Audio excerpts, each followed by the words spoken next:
অন্ডাল থানার অন্তর্গত পিওরজামবাদ এলাকায় এক গৃহবধূর অস্বাভাবিক মৃত্যু ঘিরে এলাকায় চাঞ্চল্য ছড়ায়।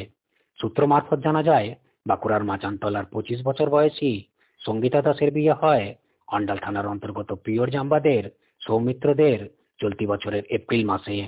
মৃতার পরিবারের অভিযোগ, বিয়ের পর থেকেই সঙ্গীতার উপর মানসিক ও শারীরিক নির্যাতন করত ওর শ্বশুরবাড়ির লোকজন।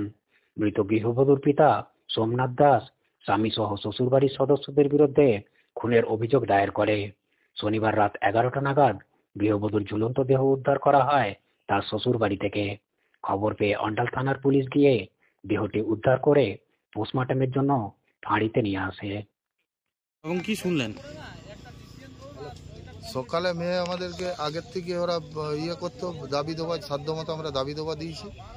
1 লাখ টাকা নগদ এবং দান সামগ্রী সব কিছুই দিয়েছি, একজোড়া কানের, এগুলো আমরা সমস্ত কিছুই দিয়েছি।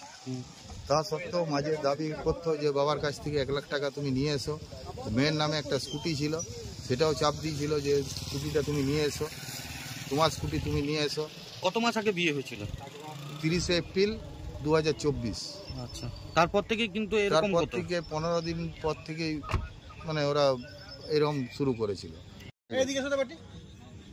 মেয়ে সুসাইড করেছে বলে আমাদেরকে কারোকেই জানায়নি। খবর পায় ওনার মামা এখান থেকে বাইরে থাকেন, বড় মামা বাইরে থাকেন, তিনি আমাকে 11টা বাজতে 5-এ ওইরকম সময় ফোন করে আমাকে জানান যে সঙ্গীতা গলায় সঙ্গীতা ফাঁসি নিয়ে নিয়েছে।